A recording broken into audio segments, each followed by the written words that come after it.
di dalam surah An-Najm ayat 39, wa allaisa lil insani illa ma sa'a. Itu dipegang kuat-kuat untuk merontokkan amal kita. Wa allaisa lil insani illa ma sa'a, dan manusia itu tidak akan memperoleh apa-apa kecuali yang ia usahakan. Artinya kalau itu bukan usaha si mayat, maka mayat itu tidak mendapat apa-apa. Umpamanya kita sedekah atas nama mayat itu, enggak nyampe kepada mayat itu. Berdasarkan ayat ini, lalu bagaimana amal Qatadah terhadap sahabat itu? Ternyata kok sampai. Karena apa? Mereka memahami hanya terjemahan ayat itu. Manusia tidak memperoleh apa-apa, tidak memperoleh pahala, tidak memperoleh ampunan kecuali yang ia usahakan. Lalu bagaimana dengan sholat mayat? Sholat mayat apa isinya? Doa, Allahumma gfir lahu warhamhu wa'afihi wa'fu anhu. Apa enggak nyampe? Warahmatullahi wabarakatuh. Innal hamdalillah wassalatu wassalamu ala Rasulillah wa ala alihi wa ashabihi wa mawala. La haula wa la quwata illa billah. Rabbi syrah li sadri wa yassir li amri wahlul 'uqdatam min lisani yafqahu qawli, amma ba'du. Bapak Ibu hadirin jamaah salat subuh Masjid Nurul Hasanah yang dirahmati Allah. Kemarin kita membahas tentang bunyal Islamu ala khamsin, dan Imam Nawawi menjelaskan bahwa al-imanu, iman itu bid'atun wa sab'ina syu'ban, di mana iman itu terdiri dari 70 sekian cabang. Yang paling tinggi adalah qaulu la ilaha illallah. Iman seseorang yang paling tinggi adalah mengucapkan kalimah la ilaha illallah. Sementara itu wa adnaha, yang paling rendah adalah imatatul adza anit tariqi, menyingkirkan duri dari jalan, menyingkirkan penghalang dari jalan. Yang paling tinggi mengucapkan la ilaha illallah, yang paling rendah menyingkirkan duri dari jalan.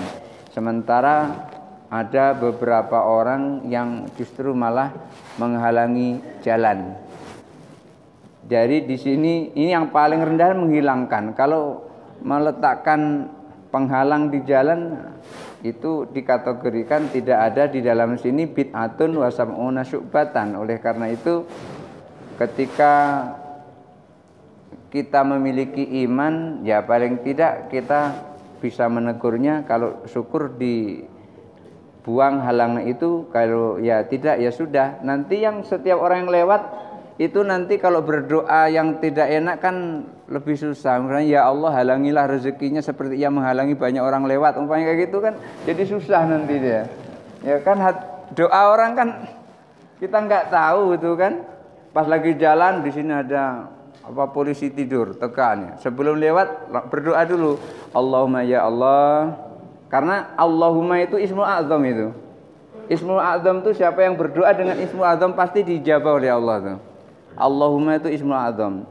Jadi ketika berdoa mau lewat polisi tidur, Allahumma ya Allah halangilah rezeki orang ini sebagaimana ia menghalangi banyak orang lewat. Mewakili banyak orang. Kalau sampai berdoa segitu yang lewat ada 1000, masya Allah. Nanti kan banyak ngutang di mana-mana dia nanti dia. Kan rezekinya dihalangi oleh Allah. Oleh karena itu ini supaya kita tahu yang paling tinggi iman seseorang adalah mengucapkan kalimah la ilaha illallah. Yang paling rendah menyingkirkan penghalang yang ada di jalan itu supaya orang lewat merasa nyaman. Berikutnya qauluhu sallallahu alaihi wasallam. Rasulullah sallallahu alaihi wasallam bersabda, wa hajjil baiti wa shaumir ramadan, menunaikan ibadah haji dan berpuasa di bulan Ramadan. Menunaikan ibadah haji ini masya Allah, di dalam Al-Ghunyah li Tariqil Haq Azza wa Jalla, Syekh Abdul Qadir Jailani meriwayatkan sebuah riwayat yang cukup panjang di mana di situ ketika seseorang man kharaja min manzilihi hajan au mu'tamiran, siapa orang yang keluar dari rumahnya haji atau umrah, hajan au mu'tamiran, maka orang yang seperti itu tanazzalad dzunubu, dosa-dosanya berguguran, kama yatana sarur waraku minas syajari, seperti daun-daun yang berguguran dari batang pohonnya. Artinya setiap melangkah berguguran, setiap melangkah berguguran, setiap melangkah berguguran. Kalau setiap melangkah berguguran, sekarang bayangkan Bapak Ibu dari Indonesia ini ke Mekah itu kira-kira melangkah berapa langkah itu? Jangan-jangan belum nyampe ke Madinah sudah habis dosa kita itu. Kenapa? Tanah sarad dunubu kama yatana sarur waraku minas syajari. Dosanya berguguran seperti halnya daun-daun yang ada di pohon itu berguguran ketika ditiup angin. Fa idza waradal Madinah, ketika sampai di Madinah, wa shalla ala Nabi sallallahu alaihi wasallam, lalu mengucapkan salawat kepada Nabi seumpamanya assalamu alayka ya Rasulullah, assalamu alayka ya Nabi Allah, ajabatul malaikatu. Maka itu langsung dijawab oleh malaikat. Bukan hanya Rasul yang menjawab, tapi malaikat yang menjawab. Di dalam kitab Ar-Ruh disebutkan ketika ada orang yang mengucapkan salam kepada Nabi, seumpama tadi assalamu alayka ya Rasulullah, assalamu alayka ya Nabi Allah, maka radda ruhu hatta yaruddas salama. Maka roh Nabi SAW itu dikembalikan oleh Allah sehingga Rasulullah itu bisa menjawab salam itu. Malaikat menjawab, Rasulullah juga menjawab. Masya Allah. Itu kalau sampai ke Madinah, maksudnya adalah Masjid Nabawi. Wa idza warada Dzulhulaifah, ketika nanti menuju ke Dzulhulaifah, di sana biasanya kalau kita dari Indonesia ke mana ini, ke Madinah dulu, itu nanti tepat mikotnya adalah di Dzulhulaifah. Dzulhulaifah itu yang terkenal barangkali disebut dengan Bir Ali. Dzulhulaifah itu Bir Ali. Wa ghatasala, di situ mandi. Tahharallahu bidzunubi, dosa-dosanya disucikan oleh Allah Subhanahu wa taala. Wa idza labitha thawbaini jadidaini, ketika memakai kain ihram, yang laki-laki ini yang diceritakan dalam hadis kayaknya ini karena dua baju itu untuk laki-laki. Baju bawah untuk kain sarung, baju atas untuk selempang. Jaddadallahu, maka Allah akan perbaharui bil hasanati, dengan kebaikan-kebaikan. Baru maka itu sudah langsung Allah pakaikan kebaikan-kebaikan itu. Wa idza qala labbaik Allahumma labbaik, setelah niat ihram kemudian terus mengucapkan talbiyah labbaik Allahumma labbaik, nadzarallahu, Allah akan melihatnya. Ketika Allah melihat, maka orang yang dilihat oleh Allah, doa-doanya pasti diijabah oleh Allah Subhanahu wa taala. Jadi panjang hadisnya di situ yang ada di dalam kitab Al-Ghunyah li Tharibi Thorihaq Azza wa Jalla. Syekh Abdul Qadir Jani menjelaskan, maka orang yang menunaikan haji, maka ini merupakan penyempurna rukun Islam kita yang jumlahnya ada 5 pilar. Bunyal Islamu ala khamsin, syahadatu an la ilaha illallah wa anna Muhammadar Rasulullah, wa iqamis shalah wa ita'iz zakah wa hajjil baiti wa shaumir Ramadan. Dan berikutnya adalah puasa di bulan Ramadan. Hakadha jaa fi hadhir riwayah. Urutan yang seperti ini, haji dulu baru Ramadan, baru puasa di bulan Ramadan, ini yang dijelaskan di dalam riwayat bitakdimil haji ala saumi, dengan mendahulukan kata-kata haji dulu baru kemudian puasa. Wa hadza mim babi tartib fi dzikri. Ini hanya urutan-urutan dalam menyebutkan rukun atau pilar Islam. Dunal hukmi, bukan hukumnya. Maksudnya begini, jangan sebelum kita haji terus nggak puasa, itu yang nggak boleh. Jadi walaupun di sini disebutkan haji dulu baru puasa, tetap hukumnya adalah mengerjakan puasa dulu baru haji. Makanya haji itu ada ekornya, manis tato'a ilaihi sabila. Artinya siapa yang mampu melaksanakan perjalanan. Sekarang ini kemampuannya itu kadang-kadang dibatasi oleh kesempatan. Ada yang sudah mampu daftar besok belum tentu berangkat. 34 tahun kemudian baru berangkat. Itu termasuk kesempatan itu. Kalau saya dulu Agustus daftar, Januari tanggal 17 berangkat. Agustus, September, Oktober, November, Desember, Januari. Cuma 5 bulan. Itu pun ongkosnya dikasih orang. Bukan ongkos sendiri. 5 bulan cuman. Tahun 2003. 2012 malah tidak dipakai ongkos. Malah dikasih ongkos. Tidak ngeluarin ongkos 2012. Karena jadi petugas. Malah dikasih duit oleh pemerintah. Ya. Ibadah dapat, rezeki dapat. Itulah orang yang nanam padi biasanya tumbuh rumput. Jarang orang nanam rumput terus tumbuh padi, itu sepertinya nggak ada. Artinya ketika kita membantu agama Allah, maka nanti Allah pun akan memberikan pahalanya baik dunia maupun akhirat. Urutan-urutan haji kemudian puasa ini bukan merupakan pelaksanaan hukum, tapi hanya penyebutan tartib yang seperti disebutkan oleh Rasulullah. Li'anna shauma Ramadan, karena puasa Ramadan itu wujiba qoblal haji, diwajibkan sebelum haji. Jadi memang pelaksanaannya puasa di bulan Ramadan itu sudah diturunkan ayat kutiba alaikumusiyam kama kutiba alal ladzina min qablikum, itu turun sebelum perintah haji. Tetapi penyebutannya haji dulu, memang urutannya seperti itu dalam satu riwayat.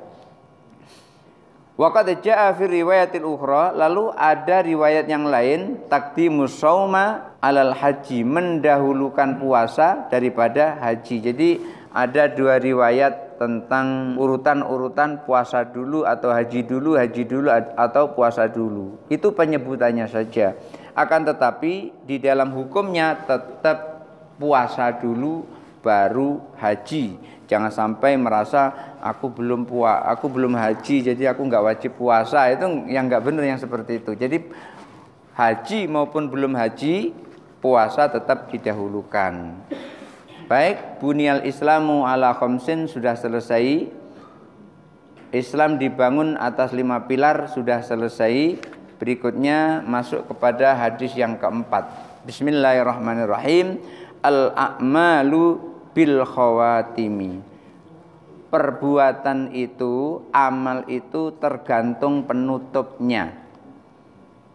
Artinya kalau penutupnya baik, maka orang itu menjadi orang baik. Kalau penutupnya tidak baik, maka orang itu di mata orang mungkin baik, di mata Allah menjadi tidak baik. Dan sebaliknya, orang yang ditutup dengan baik, barangkali di mata orang masih dinilai sebagai orang yang jahat, akan tetapi di mata Allah itu sudah diampuni oleh Allah dosa-dosanya. Oleh karena itu, ketika ada orang yang meninggal, kita harus husnudzon, kita harus berbaik sangka. Karena nanti kalau kita berburuk sangka ternyata tidak sesuai dengan yang Allah kehendaki, kita menjadi kurang baik. Kenapa? Orang baik kita katakan tidak baik. Orang sudah diampuni dosanya oleh Allah, kita katakan dia masih banyak dosa. Maka ketika di akhir hayat ada mayat dibawa ke masjid atau disolati, kemudian pada saat disolati selesai sholat kan ada yang tampil ke depan, lalu ada yang menyampaikan, bapak-bapak kita saksikan mayat ini baik, ucapkan saja baik, begitu. Mayat ini baik, baik ucapkan begitu. Karena kita tidak tahu.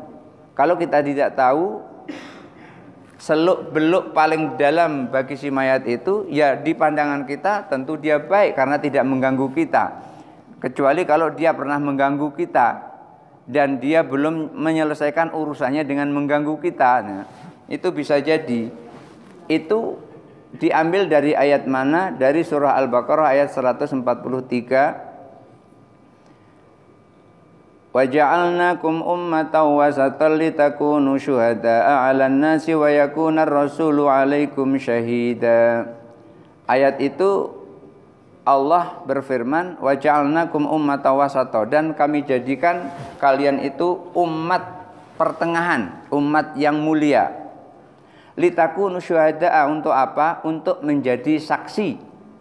Saksi apa? Saksi di antara umat-umat yang terdahulu dan umat-umat yang sekarang. Itu disebutkan di dalam tafsir Ibnu Katsir. Kemudian Rasulullah Muhammad SAW itu juga menjadi saksi atas nabi-nabi terdahulu. Lalu pertanyaannya, kita kok tahu umat-umat terdahulu, nabi-nabi terdahulu, itu dari mana kita hidup sekarang? Tentu jawabannya adalah dari pemberitaan Rasulullah Shallallahu Alaihi Wasallam. Rasulullah SAW memberitahukan kepada kita, lalu kita mengimani pemberitahuannya, jadi kita tahu. Dan Rasulullah sendiri menjadi saksi. Di dalam tafsir Ibnu Katsir itu disebutkan ada sebuah riwayat dari Nabi Nuh alaihissalam. Nabi Nuh alaihissalam itu kan umatnya banyak mendurhakainya, mengolok-ngolok Nabi Nuh alaihissalam ketika Nabi Nuh itu membuat perahu. Ada yang mengatakan orang ini sudah gila, masa di atas bukit seperti itu kok membuat perahu. Ternyata hujan lebat dan ditenggelamkanlah kampung itu. Yang selamat, yang naik kapalnya Nabi Nuh alaihissalam. Maka di hadapan Allah nanti Nabi Nuh akan ditanya oleh Allah. Pertanyaannya begini, hal balagata risalati ya Nuh, wahai Nuh, sudahkah engkau menyampaikan risalahku? Kemudian dijawab oleh Nabi Nuh, qala bala, tentu ya Allah, sudah aku sampaikan risalahmu kepada umatmu. Lalu Allah bertanya kepada umat Nabi Nuh, hal balago risalati, apakah Nuh sudah menyampaikan risalahku? Umatnya menjawab, la syai'a balagoni, la syai'a balagona, tidak ada yang datang sesuatu apapun kepada kami. Menolak. Umat Nabi Nuh menolak, berusaha berbohong di hadapan Allah kalau risalah Nabi Nuh itu telah disampaikan kepada umatnya. Walaupun Allah tahu, tapi Allah mengikuti proses supaya Allah tidak melakukan kezaliman. Nabi Nuh ditanya, apakah engkau telah menyampaikan risalahku? Dijawab Nabi Nuh, sudah. Kemudian Allah bertanya kepada umatnya, sudahkah Nuh menyampaikan risalahku kepada kalian? Dijawab oleh umatnya, belum sama sekali. Dijawab seperti itu, berusaha berbohong di hadapan Allah walaupun Allah tahu. Kemudian Allah berbalik tanya kepada Nabi Nuh, man syahiduka, kalau engkau menyampaikan risalahku telah kau sampaikan kepada umatku, siapa yang menjadi saksimu? Dijawab oleh Nabi Nuh, Muhammadun wa ummatuhu. Yang menjadi saksi adalah Nabi Muhammad dan umatnya. Ini ternyata umat Nabi Muhammad itu diizinkan oleh Allah untuk menjadi saksi umat terdahulu sampai umat yang sekarang. Oleh karena itu ketika ada sholat mayat kita sebut seperti itu. Apa landasannya? Ketika Rasulullah SAW menyolati Bani Salmah, ada yang meninggal dari orang Bani Salmah. Ketika meninggal itu, Rasulullah menyolati, tiba-tiba ada orang yang barangkali kalau kita ini angkat tangan lah gitu, terus menyampaikan, ya Rasulullah, ni'mal mar'u hadza. Wahai Rasulullah, sebaik-baik orang itu adalah ini, mayat ini sebaik-baik orang. Kemudian Rasulullah bertanya, anta bima taqulu, kamu ngomong apa? Wallahi ya Rasulullah, ni'mal mar'u hadza, demi Allah wahai Rasulullah, sebaik-baik orang adalah ini. Ketika orang itu menyampaikan sebaik-baik orang adalah ini, Lalu Rasulullah langsung menyetujui, langsung menyampaikan bahwa kalau dikatakan baik maka orang itu adalah baik. Maka kita terus mengikuti seperti itu. Umar bin Khattab radhiyallahu an ketika terjadi wabah taun di Madinah, di sebelahnya ada Abu Aswad. Abu Aswad ini terheran-heran melihat Umar bin Khattab ketika ada mayat lewat, langsung menyebut nikmal mar'u hadza. Mayat lewat nyebut nikmal mar'u hadza. Lewat lagi nyebut nikmal mar'u hadza. Abu Aswad bertanya, "Ya Amirul Mukminin, madza taf'al?" Wahai Amirul Mukminin, apa yang kau lakukan? Dijawab oleh Umar bin Khattab, "Af'alu ma fa'ala Rasulullah sallallahu alaihi wasallam." Aku melakukan seperti yang dilakukan oleh Rasulullah sallallahu alaihi wasallam, menyaksikan bahwasanya si mayat itu adalah baik yang lewat itu. Jadi sekarang kita teruskan sampai kita di sini kalau ada mayat juga seperti itu. Sama. Iya, itu landasannya ada, cuman kita jarang tahu landasannya itu karena ulama terdahulu melakukan itu pasti ada landasannya dan turun temurun sampai ke kita. Ini namanya muttasilan, bersambung sampai kepada kita. Nah, al-a'malu bil khawatimi, amal itu tergantung kepada penutupnya. Kalau penutupnya baik, maka baiklah amal itu. Ketika kita mengatakan orang ini baik, baik, mayat ini baik, baik, mayat ini baik, baik, maka dicatat oleh malaikat sebagai orang yang baik. Oleh karena itu, jangan sampai hati kita kotor gara-gara kita menyaksikan yang tidak kita tahu, langsung kita menyebutkan mayat ini baik, buruk, umpamanya gitu. Nah, itu kan hati kita yang kotor itu sebetulnya, karena orang yang hatinya baik itu pasti mau diajak kepada kebaikan. Ibnu Mas'ud itu pernah menyampaikan, man lam ta'mur sholatuhu bil ma'rufi walam tanha 'anil munkari lam yazdad minallahi illa bu'dan. Siapa yang sholatnya belum bisa mengajak dirinya kepada kebaikan, dan siapa yang sholatnya belum bisa mencegah diri dari perbuatan buruk, lam yazdad minallahi illa bu'dan, maka sholatnya itu tidak akan menambah apa-apa dari dirinya kecuali jauh kepada Allah Subhanahu wa ta'ala. Ini disebutkan di dalam kitab Tambihul Ghafilin. Nah, ketika hati kita baik, maka melihat sesuatu itu menjadi baik, mengucapkan sesuatu juga menjadi baik. Botol kalau isinya minyak wangi itu terbuka, pasti yang tercium adalah bau wangi. Hati yang baik ketika mulutnya terbuka, yang terucap pasti ucapan yang baik. Tetapi botol kalau isinya buntang tikus, begitu terbuka nggak mungkin bau minyak wangi, baunya pasti buntang tikus. Artinya kalau hati itu buruk, hati itu kotor, maka untuk melihat hati orang baik atau buruk, lihat ucapannya, karena ucapan itu mewakili hatinya. Tapi walaupun tidak semuanya kan gitu, karena basiratul mar'i tubti'u an sariratihi, gerak-gerik seseorang itu menunjukkan rahasianya. Jadi ngomongnya dengan gerak-geriknya berbeda, itu berarti nggak sesuai omongannya dengan gerak-geriknya. Tapi kalau ngomongnya dengan gerak-geriknya sama, nah itulah kejujuran. Buruk langsung, biasanya kalau orang yang tidak suka itu, hatinya buruk itu biasanya ngomong ceplos gitu, apalagi merasa di atas angin, langsung plak, langsung ngomong sesuai dengan isi hatinya. Gerak-gerik seseorang menunjukkan rahasianya. Kalau ada orang masuk ke masjid, lalu toleh kanan, toleh kiri, sebentar-bentar nengok keluar, sebentar-bentar nengok sebelah sana, ada orang faedah, itu gerak-gerik itu mungkin mau ngincar kotak wakaf, yang seperti itu. Maka gerak-gerik seseorang itu menunjukkan rahasianya. Coba kalau orang masuk ke masjid nak niat sholat, nggak perlu noleh kanan noleh kiri, langsung takbir di takbiratul ihram di depan mihrab, langsung itu. Tapi kalau pakai toleh kanan, toleh kiri, nah itu Pak pengurus itu harus dicurigai yang seperti itu. Nah,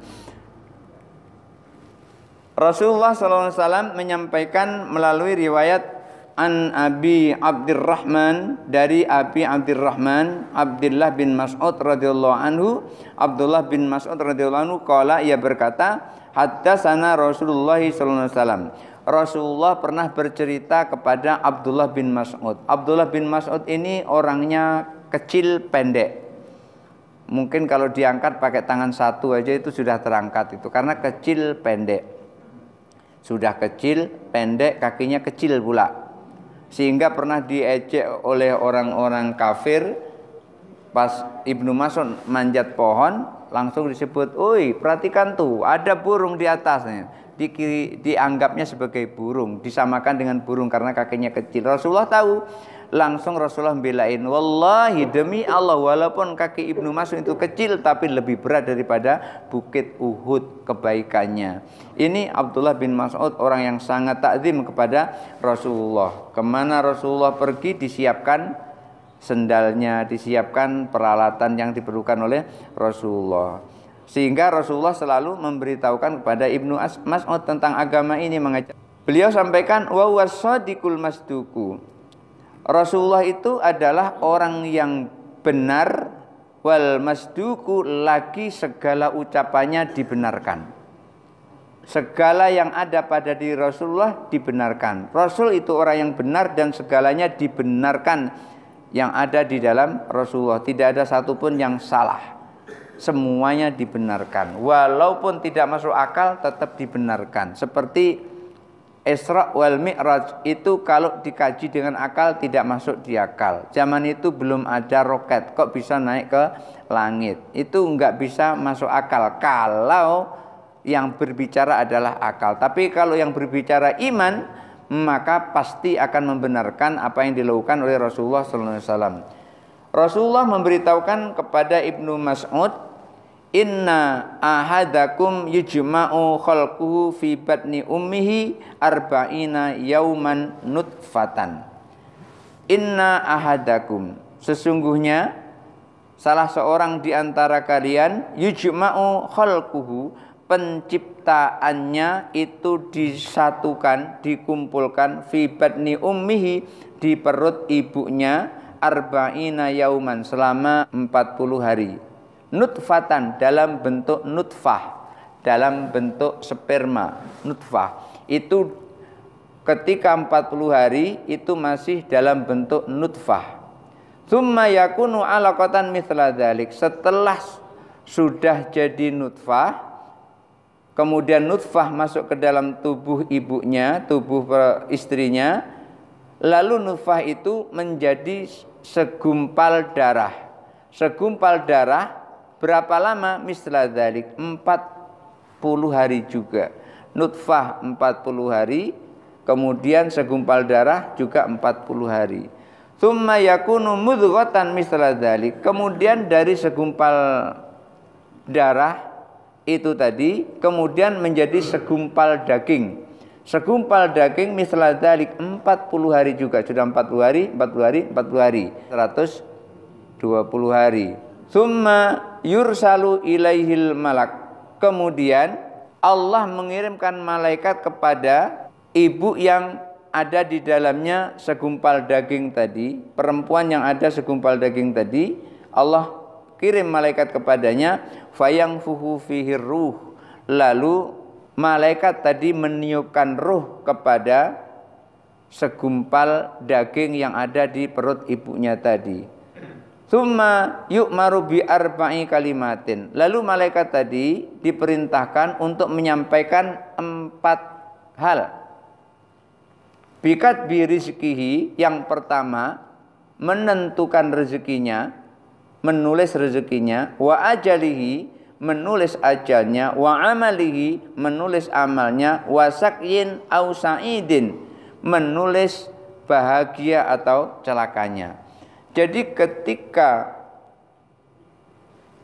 segumpal daging sudah dibentuk oleh Allah, kemudian terus ditiupkan roh kepada segumpal daging itu tadi, lalu begitu ditiupkan roh langsung ditulis oleh Allah melalui malaikat rezekinya seperti apa. Apakah rezekinya jadi tukang bakso, Apakah rezekinya jadi tukang nanam padi?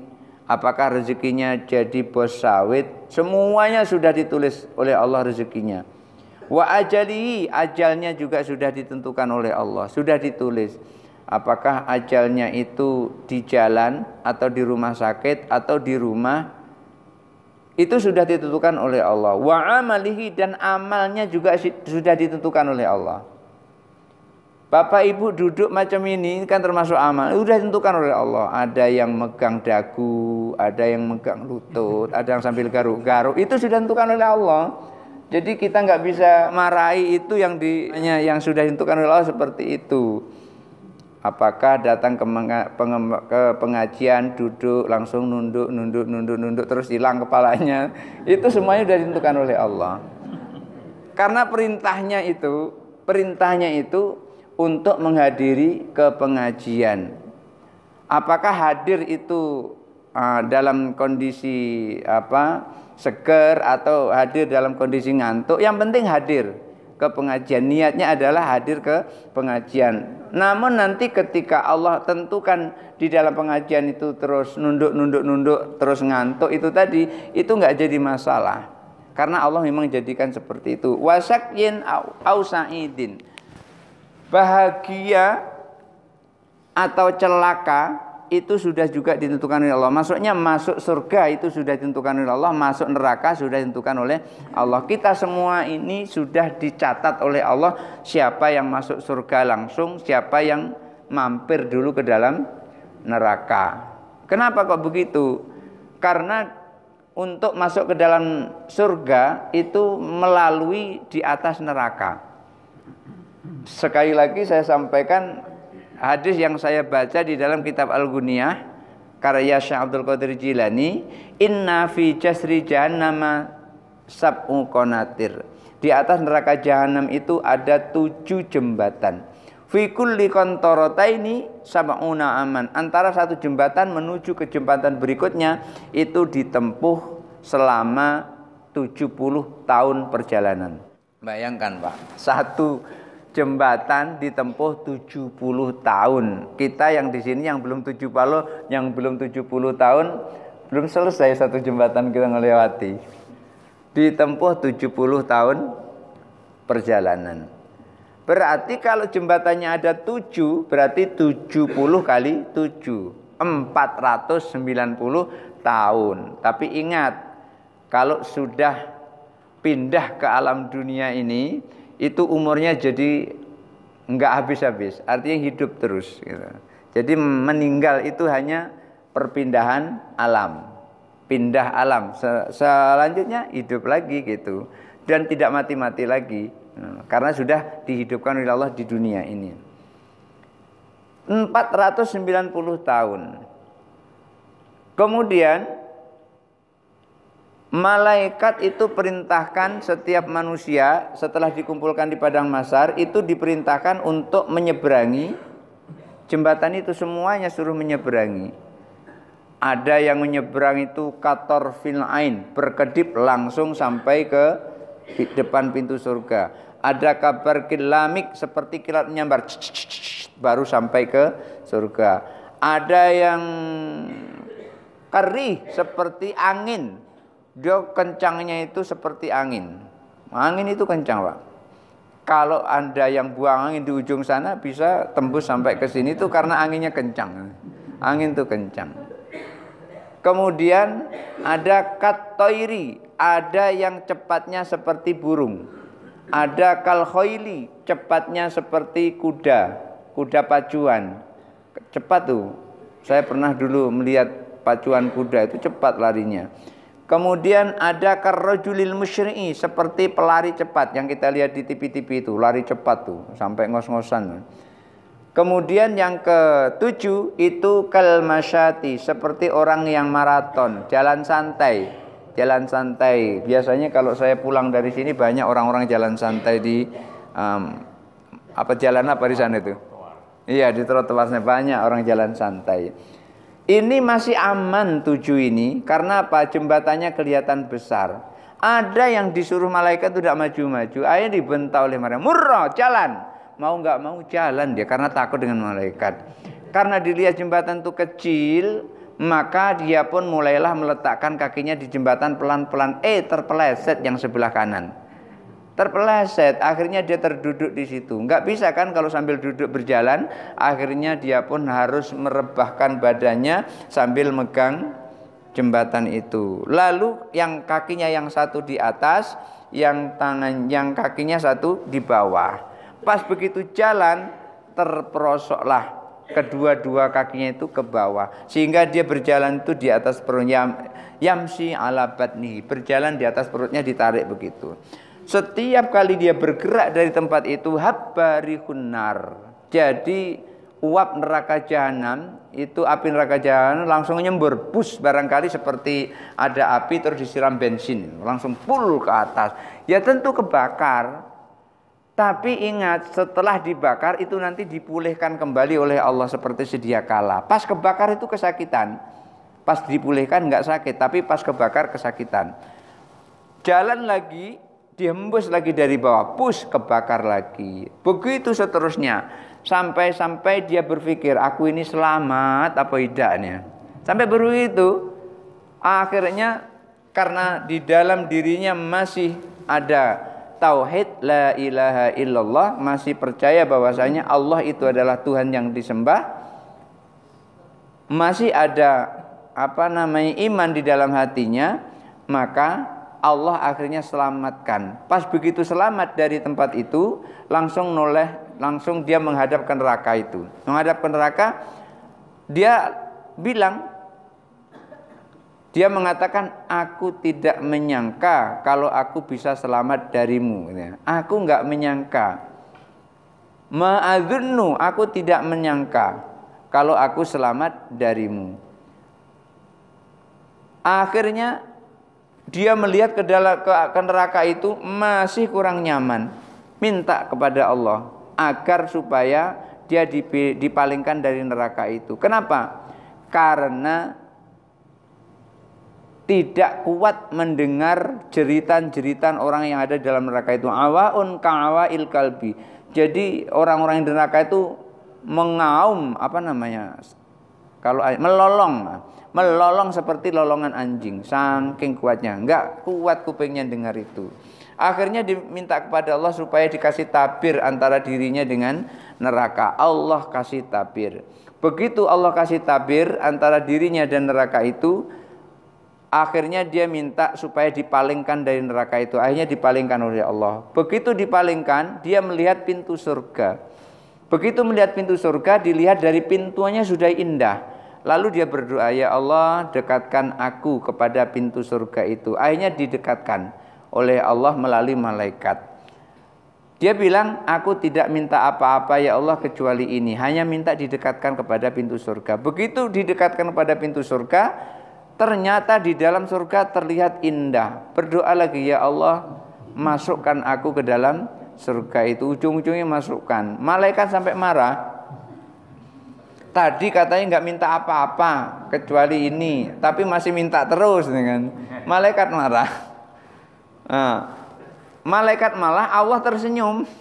Malaikat marah, tapi Allah tersenyum terhadap kelakuan orang yang seperti itu. Kan Allah itu Maha Rahman, Maha Rahim. Jadi tidak akan marah kepada hambanya yang sudah dekat kepada Allah Subhanahu wa ta'ala. Nah, ini orang yang telah ditentukan oleh Allah masuk surga, itu pasti nanti di akhir hayatnya dia akan husnul khotimah. Tetapi ketika orang yang ditentukan oleh Allah masuk neraka, walaupun sebelumnya dia amalnya bagus, nanti ujung-ujungnya bisa dijadikan oleh Allah su'ul khotimah. Seperti begitu di akhir hidupnya sebelum meninggal dijadikan oleh Allah murtad. Bisa jadi seperti itu. Orang murtad sudah jelas itu.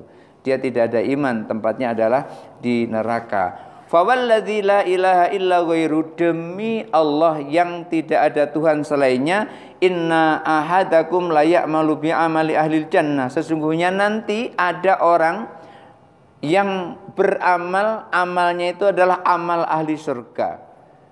Hatta ma yakunu bainahu wa bainaha illa dzira, sehingga karena amal yang dilakukan itu adalah amal ahli surga, sehingga antara surga dan dirinya itu tinggal 1 dhira' lagi dekat, maksudnya tinggal 1 dhira' lagi dekat. Fayasbiqu ahlil kitab, akan tetapi telah dicatat oleh Allah di dalam ketentuan Allah, dicatat dengan ketentuan yang syaqiyun tadi, ketentuan yang buruk tadi. Fal ya'malu bi amalil ahlinnar, lalu di penghujung hayatnya dia lalu melakukan perbuatan orang-orang ahli neraka. Fayadkhuluha, lalu masuk ke dalam neraka. Artinya gini, ketika di masa hidupnya itu rajin sekali menjalankan perintah Allah, perbuatannya kelihatan perbuatan yang dilakukan oleh orang-orang ahli surga, tetapi di penghujung hayatnya ternyata dia itu ditentukan oleh Allah sebagai ahli neraka. Maka di penghujung akhirnya itu Allah rubah perbuatannya, tidak perbuatan ahli surga tetapi perbuatan ahli neraka. Seperti umpamanya murtad itu tadi. Pernah dengar ada pendeta Saifuddin, aslinya Islam dia, cuman dia berhaluan kepada pindah agama, artinya murtad. Tapi kalau Allah nanti misalnya menghendaki dia ahli surga, mungkin dia akan kembali kepada Islam, mengucapkan 2 kalimat syahadah lagi. Tapi ingat, yang seperti hutang puasanya, hutang sholatnya harus dibayar selama dia murtad itu tadi. Fa inna ahdakum la ya'malu bi amali ahlin nar, ada di antara kalian nanti amalnya itu seperti ahli neraka, mabuk, nyimeng, judi, pergi ke pucuk. Jadi amalnya itu ahli neraka amalnya itu. Akan tetapi hatta ma yakuna bainahu wa bainaha illa dhira', sehingga antara neraka dan dirinya itu tinggal sejengkal, tinggal 1 dhira', dekat sekali, hanya di depannya gitu. Antara dia dan neraka tinggal masuk aja sebetulnya. Fayasbiqu alil kitab, akan tetapi dia ditentukan oleh Allah bukan ahli neraka. Fal ya'malu bi amali ahli jannah, maka di penghujung hayatnya ia melaksanakan amal ahli surga. Fayadkhuluha, lalu masuk ke dalam surga itu. Hadis ini diriwayatkan oleh Bukhari dan Muslim. Oleh karena itu kita sering berdoa di akhir sholat, Allahumma khtimna bi husnil khatimah. Itu termasuk kita minta kepada Allah, walaupun sebelumnya kita beramal ahli neraka, nanti di penghujung hayat kita beramal sebagai ahli surga. Inilah yang dimaksud oleh Imam Nawawi, al-a'malu bil khawatimi. Amal itu tergantung penutupnya. Oleh karena itu, ketika seseorang melakukan dosa, fa'at bi isayyi'atal hasanata tamhuha. Ketika telah melakukan dosa, maka setelah melakukan dosa, ikuti dosa itu dengan amal-amal yang baik. Niscaya amal-amal yang baik itu akan menghapuskan dosa itu. Satu contoh gini, ketika kita melakukan kesalahan kepada orang, rasanya itu enggak tenang karena merasa menyakiti hati orang. Lalu datang kepada orang itu terus minta maaf. Maaf, aku kemarin ngomong yang tidak enak. Berarti ini kan mengikuti perbuatan buruknya dengan perbuatan baik. Meminta maaf itu adalah perbuatan baik. Memaafkan juga perbuatan baik. Maka dengan menutup perbuatan baik ini, kesalahannya telah berlalu. Artinya sudah dihapus oleh Allah. Maka wa'ad bi isayyi'atal hasanata tamhuha. Ikuti perbuatan burukmu itu dengan perbuatan baik. Niscaya perbuatan baik itu akan menghapus perbuatan burukmu itu. Wa khaliqin nasa bi khuluqin hasanin, dan pergauli orang dengan pergaulan yang baik. Barangkali waktunya sudah hampir jam 6. Kalau mau ditambah penjelasan lain nanti tambah panjang lagi. Tidak usah panjang-panjang, yang penting kita bisa paham. Insya Allah nanti akan menjadi amal kita berikutnya. Kalau ada yang mau bertanya dipersilahkan. Assalamualaikum warahmatullahi Waalaikumsalam warahmatullahi wabarakatuh. Saya mau menanyakan tentang kalau kita menyolatkan orang meninggal, terus imam mengajak kita mengatakan bahwa orang ini baik, bukan kita mengatakan baik, benar kita harus berprasangka baik. Jadi berprasangka kalau tidak tahu. Tapi kalau kita tahu orang itu selesai hidupnya berapa kali keluar masuk penjara, benar dikatakan. Kemudian meninggalnya itu ditembak, isi benar dikatakan. Kasus dikatakan. Waktu menyolatkannya saya ikut benar dikatakan. Nah waktu ditanya imam, apakah orang ini baik, saya diam saja. 3 kali sih diam baik saja. Saya bingung mau mengatakan apa. Kalau saya mengatakan baik, saya tahu orang tidak baik. Nah, maka dia kalau masyarakat dulu pelanggannya marah. Jadi dan lagi aku habis mengatakan kalau tanda orang beriman kepada hari akhir, agama dan hari akhir, hendaklah melakukan tidak lebih baik diam. Jadi saya memilih diam. Gitu. Assalamualaikum warahmatullahi wabarakatuh. Waalaikumsalam warahmatullahi wabarakatuh. Iya, baik. Baik, pertanyaan Pak Mukhlis ini juga sudah dijawab oleh sebuah riwayat. Di samping Rasulullah Shallallahu Alaihi Wasallam itu menyolatkan Bani Salmah, juga Rasulullah Shallallahu Alaihi Wasallam itu pernah menyolatkan mayat dari Bani Harisah. Ketika Rasulullah menyolatkan mayat dari Bani Harisah itu, ada pula orang yang tegak seperti orang menyolatkan pada saat menyolatkan mayat dari yang pertama tadi. Ketika Rasulullah menyolatkan mayat dari Bani Harisah, tiba-tiba ada orang yang tegak. Ya Rasulullah, bi'sal mar'u hadza. Wahai Rasulullah, seburuk-buruk orang adalah ini. Ternyata dia tuh masih ada urusan dengan orang itu. Belum selesai urusannya. Seburuk-buruk orang adalah ini. Masih mending Bapak diam.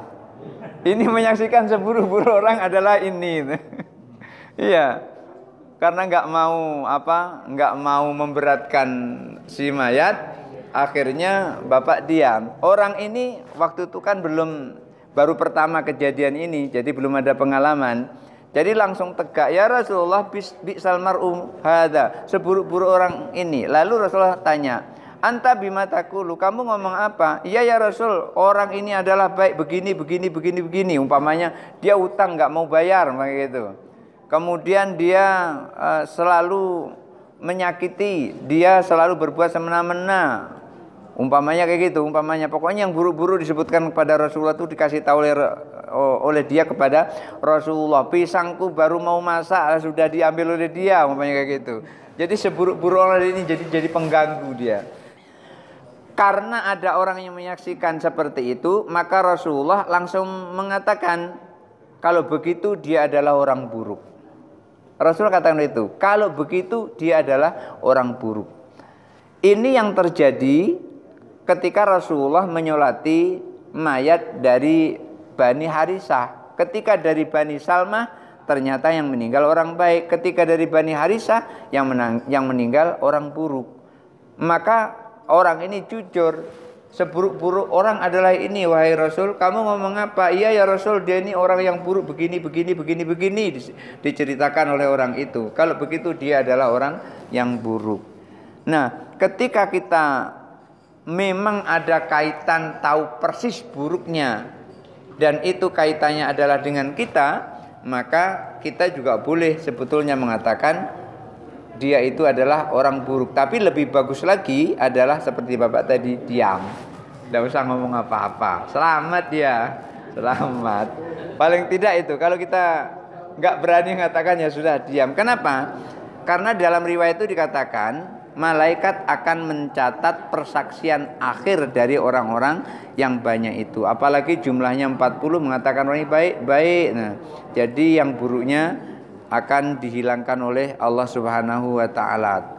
Dan sebaiknya supaya kita membantu dia walaupun sejahat apapun, kita maafkan dia, lalu kita ucapkan Baikkah orang ini? Baik. Kita ucapkan baik. Karena apa? Sudah kita maafkan. Walaupun dia pernah melakukan salah kepada kita. Kecuali salahnya itu bukan merupakan perbuatan dosa yang tidak bisa dimaafkan. Umpamanya gini, kecuali salahnya itu adalah hutang. Karena hutang itu akan berjalan sampai ke akhirat. Makanya kalau ada orang yang meninggal dan dia pernah hutang sama kita, jangan sampai kita memberatkan dia. Pertama, hubungi keluarganya. Ada istrinya, hubungi istrinya. Bukan untuk ngelamar dia, bukan. Nanti hubungi karena suami sudah meninggal, mau enggak kamu jadi istriku? Bukan begitu. Bukan begitu. Tapi bilang, suamimu pernah hutang kepadaku, ini notanya. Lalu dibayar oleh istrinya. Itu akan meringankan dia. Tapi kalau istrinya misalnya juga tidak ada, kepada anaknya. Anaknya, ahli warisnya lah gitu. Harus menunjukkan pada kita. Kenapa? Kalau kita tidak menunjukkan kepada dia, bisa jadi antara suami dan istri itu nggak tahu yang dilakukan oleh suami, yang dilakukan oleh istri. Suami berhutang, istri kadang-kadang tidak tahu. Maka kita harus ngomong. Kenapa? Rasulullah itu pernah tidak mau menyolati sahabat ketika sahabat itu dinyatakan punya hutang belum bayar. Lalu Rasulullah sampaikan kepada sahabat lain, "Sholatilah sahabatmu, aku tidak mau nyolati." Kira-kira gitu. Setelah tahu bahwasanya mayat ini tidak disolati oleh Rasulullah lantaran dia punya hutang, sahabat bernama Qatadah tampil, "Ya Rasulullah, aku yang mau lunasi hutangnya." Ternyata dijawab oleh Rasulullah, dan Rasulullah menyolatkan mayat itu. Artinya apa? Yang hutang si mayat, yang melakukan amal Qatadah. Ternyata amalnya Qatadah sampai kepada mayat itu. Artinya apa? Ketika kita beramal diniatkan kepada orang itu, maka amal itu sampai kepada orang itu. Dengan demikian jelaslah bahwa sebuah ayat yang sering disebut-sebut oleh orang sebelah di dalam surah An-Najm ayat 39. Gimana ayatnya itu? Wa allaisa lil insani illa ma sa'a. Itu dipegang kuat-kuat untuk merontokkan amal kita. Wa allaisa lil insani illa ma sa'a. Dan manusia itu tidak akan memperoleh apa-apa kecuali yang ia usahakan. Artinya kalau itu bukan usaha si mayat, maka mayat itu tidak mendapat apa-apa. Umpamanya kita sedekah atas nama mayat itu, enggak nyampe kepada mayat itu. Berdasarkan ayat ini, lalu bagaimana amal Qatadah terhadap sahabat itu? Ternyata kok sampai. Karena apa? Mereka memahami hanya terjemahan ayat itu. Manusia tidak memperoleh apa-apa, tidak memperoleh pahala, tidak memperoleh ampunan kecuali yang ia usahakan. Lalu bagaimana dengan sholat mayat? Sholat mayat apa isinya? Doa, Allahumma gfir lahu warhamhu wa'afihi wa'fu anhu. Apa enggak nyampe doa itu kepada si mayat? Maka ketika memahami ayat ini hanya dengan artinya saja tersesat nanti, karena bertumburan dengan hadis-hadis yang lain. Ternyata ayat ini yang paling tahu ayat itu adalah Rasulullah. Setelah Rasulullah meninggal, yang paling tahu ayat itu adalah para sahabat. Karena sahabat itu berkecimpung di dalam Al-Quran itu, dan bahkan sahabat ada yang tertulis di dalam Al-Quran itu. Ada. Oleh karena itu Ibnu Abbas, supaya kita tidak salah memahami ayat ini, Ibnu Abbas tampil menjelaskan apa yang telah diajarkan Rasulullah kepadanya. Bahwasanya apa? Annaha mansuhul. Bahwasanya ayat ini hukumnya sudah terhapus. Hukumnya, ayatnya tidak terhapus tapi hukumnya terhapus. Kemudian diganti dengan ayat lain. Ikrimah juga sahabat Nabi menjelaskan ayat ini. Hadhil ayatu fi suhufi Ibrahim wa Musa. Ayat ini berada di dalam suhufnya Nabi Ibrahim dan di dalam suhufnya Nabi Musa. Sehingga ayat ini berlaku untuk umat Nabi Ibrahim dan umat Nabi Musa. Beliau sampaikan, walihadhil ummati, untuk umat Nabi Muhammad ini ayat ini tidak berlaku. Umat Nabi Muhammad memperoleh usaha apa yang ia usahakan dan memperoleh usaha orang lain yang diniatkan kepadanya. Itulah kenapa kita sering ketika keluarga kita bersodakoh berupa makanan, yaitu yang kita sebut dengan tahlilan. Itu isinya adalah membaca zikir, doa dan seterusnya untuk orang yang telah meninggal, memohonkan ampun, ditutup dengan sodakoh makanan. Karena sodakoh yang paling cepat sampai itu adalah makanan. Kalau sodakoh berupa uang, kalau uang itu belum digunakan, belum jadi pahala dia, belum sampai. Tetapi kalau makanan seperti minuman seperti ini yang sodakoh, itu begitu diminum masuk dalam perut kita, itu udah langsung nyampe. Nah, kenapa kok sodakoh makanan? Riwayat Ibnu Umar radhiyallahu an bahwasanya orang yang meninggal itu kalau dia mukmin akan mendapat fitnah selama 7 hari. Itu di dalam kitab Al-Hawil Fatawi. Itu penjelasan yang diriwayatkan oleh Ibnu Umar radhiyallahu an. 7 hari. Tapi kalau dia orang munafik itu difitnah selama 40 hari. Difitnah itu maksudnya disoal, ditanya, diuji oleh malaikat mungkar nakir. Man rabbuka, siapa Tuhanmu? Man nabiyuka, siapa nabimu? Tapi nggak usah Bapak hafal itu jawabannya, nggak usah dihafal. Nanti Allah yang ngajari. Untuk menjawab soal itu nanti Allah yang ngajari, asal kita rajin ke Raudhatun min Riyadil Jannah seperti ini, mampir ke taman-taman surga seperti ini, nanti Allah yang ngajari. Orang mukmin itu 7 hari dikasih pertanyaan oleh malaikat semenjak sendal-sendal terdengar keluar dari kuburan itu. Orang meninggal itu dengar suara sendal yang keluar, itu dengar suara sendal yang mengantar itu dengar. Jangan dikira tidak dengar. Makanya kita talqin itu juga didengar. Dan bahkan Nabi mentalkin anaknya, namanya Hashim. Anak Rasulullah itu pernah ditalkin oleh Rasulullah. Jadi yang pertama mentalkin mayat itu Rasulullah, bukan kita. Nah, dan ketika nanti ditalkin, itu malaikat nungkar nangkir itu mundur itu.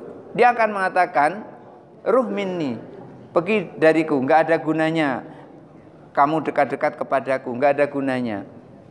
Karena sudah ada orang yang mentalkinmu sehingga Allah dan Rasulullah menjadi pembelamu. Itu dijelaskan dalam kitab Ar-Ruh Ibnu Qayyim. Bukan omongan saya, tapi ada riwayat yang disebutkan di dalam kitab Ar-Ruh Ibnu Qayyim. Jadi apa yang Bapak sampaikan tadi itu sudah tepat. Sudah tepat, tidak memberatkan sana, tidak memberatkan sini. Yang akhirnya orang-orang yang mengatakan baik maka dicatat oleh malaikat, karena Bapak tidak mengatakan buruk. Nanti kalau buruk nanti akan berbanding nih, yang mengatakan baik sekian, yang mengatakan buruk sekian, kan ditimbang baik dengan buruknya nanti berapa. Barangkali itu saja, kita tutup dengan doa. A'udzubillahi minasyaitonirrajim. Bismillahirrahmanirrahim. Allahumma shalli ala sayyidina Muhammad wa ala ali sayyidina Muhammad wa sallim wa radhiyallahu ta'ala an sadatina rasulillah ajmain. Allahumma ighfir lana dhunubana wa liwalidayna warhamna kama rabbayana shighara. Ya Allah ya Rahman, ya Allah ya Rahim, ya Wadud ya Allah ya Dzal Arsyil Majid, ya Fa'alul Mayri tawil umrana wa sayyasadana wa qdi hajatana wa qtina walana wa wasi arzaqana warzuqna min hadzulana tasib wa habib min ajmain. Allahumma nawwir qulubana bi nuri hidayatika kama nawwartal arda bi nuri syamsika wa qamarika abadan abada. Allahumma ij'alna faman kafamin nabiyyin wa hifdzan ka hifdzil mursalin ka ilal malaikatil muqarrabin bi rahmatika ya arhamar rahimin. Rabbana atina fid dunya hasanah wa fil akhirati hasanah wa qina adzabannar. Wa sallallahu ala khairi khalqi Muhammadin sallallahu alaihi wasallam ala alihi washabihi ajmain. Subhana rabbika rabbil izzati amma yasifun wa salamun alal mursalin walhamdulillahi rabbil alamin. Barangkali itu saja dulu yang bisa sampaikan untuk pagi ini, mudah-mudahan ada manfaatnya. Hadanallahu wa iyyakum ajmain wallahu muwaffiq ila aqwamit thoriq. Wassalamualaikum warahmatullahi wabarakatuh. Waalaikumsalam warahmatullahi wabarakatuh.